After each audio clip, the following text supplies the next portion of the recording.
Il est 7h53, le débat Laurent Neumann.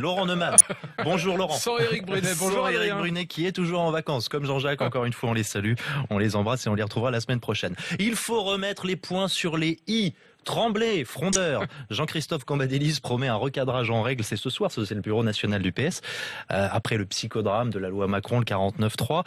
Laurent Neumann, Manuel Valls, peut-il réformer avec une majorité aussi indocile? Et peut-il la réformer, même cette majorité? Bon, alors, en tout cas, je peux vous dire une chose, c'est que ce soir, ça va être viril, mais correct, mais qu'en revanche, remettre tout le monde dans le rang et siffler la fin de la récré, ça fait doucement rigoler les frondeurs qui, eux, n'ont absolument pas envie de se faire taper sur les doigts. Mais la question est très importante. Ils ont pas envie, mais ils vont peut-être pas y échapper. Est-ce que Manuel Valls, concrètement, avec une majorité indocile, peut réformer? Est-ce qu'il en a encore les moyens? Les Verts ont quitté le gouvernement. Cécile Duflot n'a pas l'air prête du tout à y retourner. Vous avez des communistes, le Front de gauche, Jean-Luc Mélenchon, qui passent leur temps à taper à bras raccourcis sur le gouvernement. Et puis... Oui, on les voit mal rentrer dans le rang, là. Absolument. Oui. Et une quarantaine de frondeurs.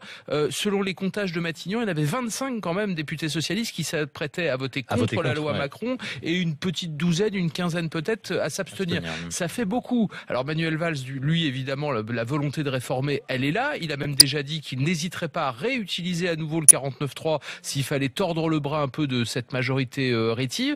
Mais en tout cas, il prend un risque énorme parce qu'il a décidé de mettre le dialogue social sur la table. Et vous savez que les questions de dialogue social, de marché de l'emploi, de travail avec une majorité aussi rétive, c'est très compliqué. Et les sujets qui s'annoncent sont encore plus compliqués que ceux traités par la loi Macron. Oui, on pense aux seuils sociaux, par exemple. Les seuils sociaux, la réforme éventuelle de l'indemnisation du chômage, peut-être quelques assouplissements sur la loi des 35 heures, les retraites complémentaires qu'il faut absolument sauver. Rouge absolu, là. Oui, tout ça avec des syndicats qui eux-mêmes sont extrêmement rétifs, parce que vous prenez par exemple la représentation dans les entreprises de moins de 11 salariés, vous avez le MEDEF qui est pas contre, mais vous avez la CGPME qui elle est contre. Puis sur les autres sujets, le FO, la CGT qui ont déjà dit non. Donc il y a un calendrier de réforme, mais c'est extrêmement compliqué. Mais alors pour Manuel Valls. On arrête tout. C'est l'immobilisme, on arrête, stop. Écoutez, puisque de toute manière on n'a pas de majorité, puisque personne veut aller dans un sens ou dans un autre, ou en tout cas pas dans le même sens, on arrête. Eh bien non, parce que Manuel Valls a décidé de prendre tous les risques. D'abord en mettant ces sujets très compliqués sur la table,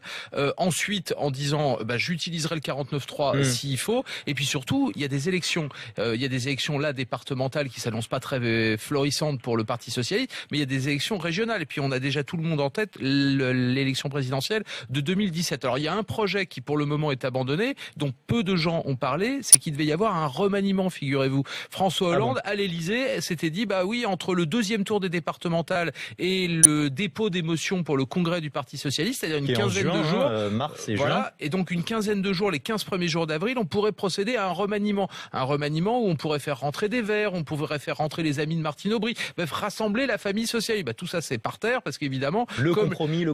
Oui, mais sauf que l'avion Macron n'a pas atterri sur la bonne piste, donc du coup, tout le monde est reparti à l'attaque, et c'est un peu compliqué. Donc il y aura peut-être un remaniement, mais ce sera technique, ce sera pour plus tard, sans doute après les régionales. Mais enfin, tout ça montre que pour Manuel Valls, avec une majorité aussi compliquée, c'est très compliqué pour lui. Mais en même temps, il y a urgence, parce que le spectacle qu'ont donné les socialistes cette semaine, franchement, c'est pas le spectacle d'une majorité qui gouverne. Mais en fait, il joue l'opinion contre sa majorité? Oui, parce qu'en fait, tous ces sujets qui agitent le Parti socialiste et la gauche, mais en fait, ils sont majoritaires dans l'opinion. 60% des gens voulaient que la loi Macron soit votée. Il y avait même une majorité pour le travail le dimanche. Donc, et derrière tout ça, il y a évidemment des postures de congrès socialiste, on a bien compris.